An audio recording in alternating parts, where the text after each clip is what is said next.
It's Aloha Friday, 19 hours till the big day. Woo!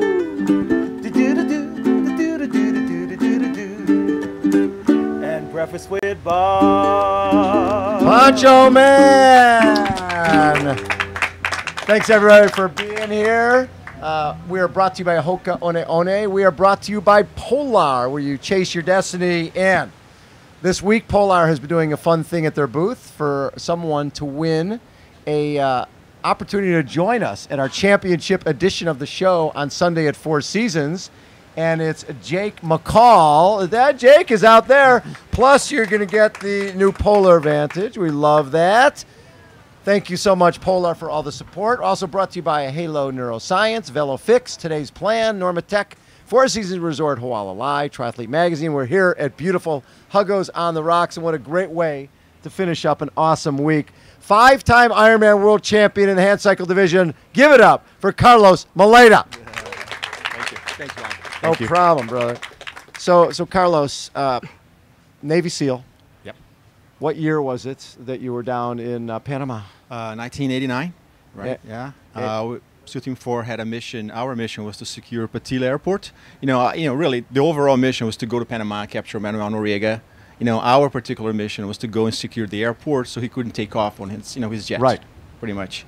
And usually, as most people know, Navy SEALs, they work in small groups. 10, 14 guys at and max. in the dark. In the dark. Nobody knows you come. Nobody knows you were coming. Nobody knows you were there, and nobody knows you left. Exactly. That's how we want it. The last thing that we want to do is get in a firefight, and have to do something that we're not really that we want to do. Right. But when we went to Panama, the story was completely different because we were not at war with Panama. We just had to go and get Noriega. So before we went to war, pretty much you have a lawyer comes and talk to you and say, hey, if you do this, you're going to go to jail. If you're going to do that, you're going to go to jail. So it was pretty weird, very scary. Basically, you can't do what you're trained to do. Exactly. You have to think too much. Exactly. And you're relying on intel that wasn't accurate. Long story short, that's what it was. We got to a place where we didn't know what really was going to happen. And when things did happen, it was really, really violent. Pretty much everybody in my platoon was shot. Right. 2 of my teammates on my left side and 2 of my teammates on the right side were killed. And I was paralyzed right there. And right then, my life completely changed. And what did you know or anything about Paralympic sports, wheelchair sports? Nothing. Nothing. I mean, that's the scariest part of a disability, like an onset of disability, is that you find yourself in a hospital room, looking up in the ceiling, thinking, what am I going to do now? You know what I mean? Because you had a job that you loved, had people that your friends, right? That can count on you, and all of a sudden everything is gone. You know what I mean? And you have to rethink your whole life, your whole future, and you have no place to start. There's no place. What do I do now? Especially that you have to get around a contraption like a wheelchair. You know what I mean? So sports was really what saved my life, I think. And I remember, I think someone came to see you and said, "Carlos, you're still a SEAL." Pretty much, yeah. I mean, I was down in the dumps, and some of my teammates came to see me at Bethesda Naval Hospital, and I didn't want to have anything to do with them. And one of my best friends, AJ, we have the Trident is the big emblem that the Navy SEALs have, and he brought a gold one, and he put that on my hand, and he said, "Carlos, you're still a Navy SEAL. You're going to be a Navy SEAL forever." You know what I mean? But now, you're going to have to do something different, and no one's really going to hold your hand and take you through life. You're going to have to do that yourself, And that, for me, really was the wake-up call that said, yes, I'm still the same person, really. I just can't walk. That's the thing, it's very visible that I think we all have some sort of disability within us. It may be depression, maybe, it can be anything. My thing is the chair. It's visible. And it's visible. People can see what you're doing. Right, and which is sometimes a positive. People it is a know positive, what you're yes, and I feel that, myself and wheelchair athletes like myself and like David Bailey, we have, I would say, a duty, but to really portray an image that is positive for us. I want people to look at me like, I don't want them to see the chair. I want them to see the person. And that's what made this place special. That was because when you came here in 1998, 20 years ago for the first time, you felt like everybody else because you're swimming, cycling, running. Exactly. Nobody cares. It's a level playing field. Exactly. I mean, actually, that's one thing that really, struck a chord on me with Ironman is that was the first time in, since my injury, it was almost 8 years later that I felt able, really able, and not disabled. You know what I mean? I left my chair at the pier in the morning, got in the water, got back on the bike with everybody else. Yep. You know what I mean? Back on the run with everybody else, and I crossed the finish line just like everybody else. You know what I mean? So that began, it was interesting because we've been trying for a number of years to get hand cycles allowed to participate here. And it wasn't happening. And then when we finally got that, a guy named John Franks came over in 1994, wheelchair athlete, and didn't make the bike cutoff time. And early on, people said, well, should we have the same bike cutoff times or maybe we should change it? And my mentality was, no, we want this to be a level playing field. So 94, 95, 96, people didn't make the cutoff time. John McLean from Australia came over in 95, 96 and missed the bike cutoff time both times. 97, he made the bike cutoff time. Yep. Finally made it. But it was tentative. Could a wheelchair guy be really successful here? Then Carlos came over in 98 and goes 10:55, which would have won the first two races overall. And all of a sudden, this idea of making a cutoff time went away, and it became, we're racing. We're racing like everybody else. And more importantly, Navy SEAL, shot in the back, paralyzed. David Bailey, motocross making $750,000 a year before he was paralyzed, world champion motocross. These two guys go head-to-head 3 years in a row and change perceptions about the Ironman and how important this race was. Exactly. And the people on the course were looking at you guys the same way they were looking at Mark Allen. No one saw the chair. Nobody saw the disability. Chair. That was the thing about it. You know what I mean? They were not talking about, oh, look at that guy in a chair. But look at that guy, doing. You know what I mean? So it was different. It was a different feeling. It really shows how much this island and this environment can do to everyone, not just the people that are racing, but the people that are watching. I think the people that are watching are the ones that really get to see a lot and really get to experience the race full blown. The important thing for me is 98, Carlos wins. 99, Carlos wins. We roll into 2000. And David Bailey is, all he's thinking about is Carlos Moleda. He's got Carlos's picture in the garage. He told me, he says, Bob, I'm doing 150-mile hand cycle rides. And the hard part is, if I get tired and stop, it's not like I can get up and walk to somewhere to call someone. Yep. I'm stuck. Drive through. His wife would come home, he'd be passed out in the bathroom.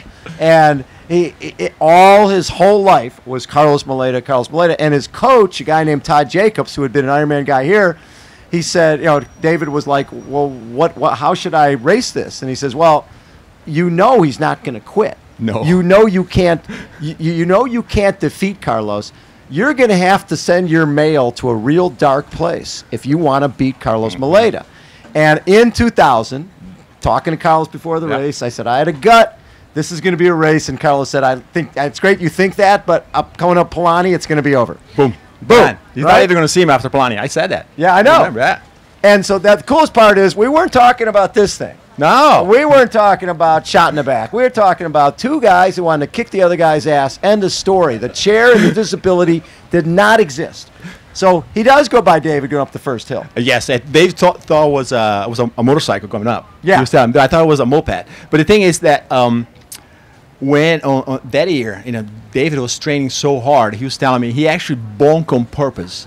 He will go out so hard, like for 100 miles. I want to go over the line. I want to get really sick so I can see, how what far it feels like. Right, what it feels like, and I need to overcome that. He told me all that. And what funny story was that when that year, his plan was, I'm going to come to the island. I'm not going to see anyone. I'm going to stay in my room. I don't want to see Carlos until the morning of the race. He checks into the hotel. First thing he sees is me in the lobby. And he said, so we shook hands. He was telling me, I was trying to suck all your energy. As soon as I was holding, I was thinking, suck the energy. But it was so funny, and I did. I was overconfident because after the two prior races, I really found out I was a really good cyclist. I could bike really fast. So I got into hand cycling, and I became national champion many times, and. So when I came to Kona, I felt really good. I mean, I felt really good, and I had no idea what Dave was going to be doing. So when we met that morning, I said, I was confident. I said, no, he's not going to see me. I'm going to go, and you're gone. never gonna see me. We got out of the water together. I passed him, of course, going up Palani real hard, all the way up to Javi. I never saw him all the way when I turned around, and he was halfway up Javi. Right. I'm getting to the thing. Back then, we didn't have little mirrors. Now we have to have little mirrors, so we can see who's behind you. And every time someone would come by me, I would say, "Hey, it's David. There's someone in the chair behind me. There's someone behind me." And everybody, "No, there's nobody there. Nobody there." I get to the airport. Here comes David, passing me at the airport. You know what I mean? And then we stay together all the way to town. Okay. We get to the hot corner. Yeah. And the finish of the bike was at what's now the Sheraton down that at the other end of the town. We make a left at hot corner, and David has a flat, right? So I'm thinking, okay, perfect opportunity. Most people would think perfect opportunity. The guy has a mechanical.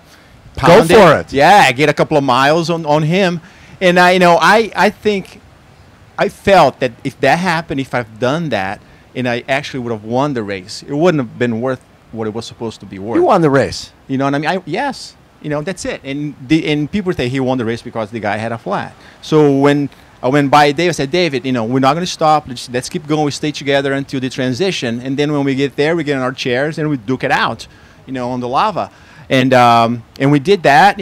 I had maybe a couple of 100 meters ahead of him when we got to the transition. I got in my chair and I just pushed so hard. And I had a really huge gap on him. You did. And what's fascinating is during that week leading into the race, David told me he is doing his last long push in his racing chair, and he's sitting above the Natural Energy Lab.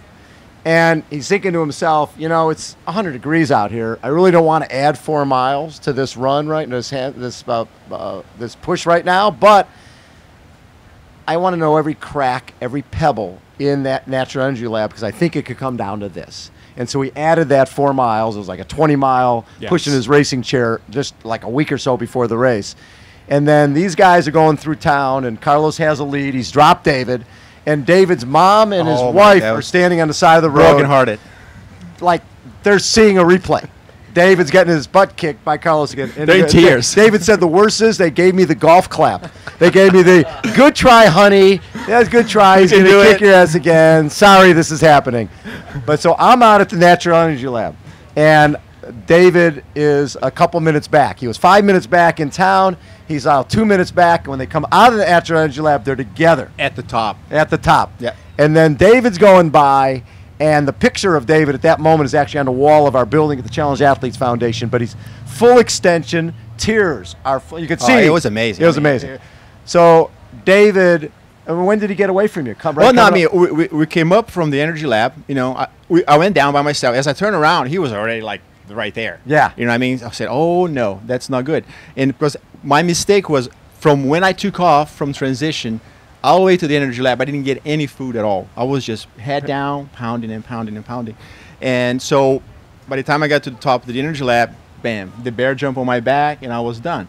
That was a perfect opportunity. He was very classy. He came by me, he passed me, said, Carlos, let's go. He was waving me, come on, let's go. Yeah. And I said, David, I have nothing. You go. So the best part is they're coming down towards the finish, and David is winning this race that meant so much to him. He wins the race. I'm like, Dave, I got his wife in there and said, let's go get a massage. He says, no, I got to wait for Carlos. He waits for Carlos, and when they have the racing chairs, they have these grimy white gloves. And they touch fists, and they embrace. And I see David say something to Carlos. Yeah. And so as we're rolling away, I said to Carlos, what did he say to you? Yeah. And Carlos goes, he said, thank you. And I was like, what? This is Carlos. That's what I said. And he said to me, thank you for pushing me to a level I never would have reached on my own. Yeah. And to me, that's the essence of sport. Exactly. If the chair didn't exist, the disability didn't exist. It was two amazing athletes on that day, just like Dave Scott and Mark Allen, just like Paul Newby-Fraser and Aaron Baker, who wanted to win something so badly. But the only way they could do it is with the help and support and putting someone in the rearview mirror to push you that just hard. as good as they are. Of course, and I think we did, within those 3 years, we really changed a little bit of the perception of wheelchair athletes, especially within the triathlon community. You know what I mean? And one of the main reasons I really wanted to do Ironman is because, you know, Ironman is worldwide. You know, people know about Ironman everywhere, and most sports within disabled sports stay within that community. Not many people know about it. So I said, you know, if you can go to an event like that and showcase people with physical disabilities doing things, amazing things, you know, it would be the perfect place. It would be a win-win for everyone, you know, and that's what happened. And while you're on the course, were people recognizing you and David? Of course. I mean, you know, they're calling our names, you know, they're cheering. I call that, you know, the best race I ever lost. Because, you know, I won, and you know, and so did David. You know, I won because I had a really great race. I lost from a guy that had a huge amount of respect. You know what I mean? And David, really, he deserved that win because, you know, he worked for 3 years like a madman to get there. You know what I mean? Just to kick your ass. Right. You know, and he accomplished that very well. How about a round of applause for the amazing Carlos Moleda? And that is a wrap, everybody. Well, Poncho Man, thank you all for joining us throughout this week. It's been really, really special. Another round of applause for Carlos Moleda. Thank you. Thank you, guys. Thank you. Thank you, Bob. It's Aloha Friday, 19 hours to race morning.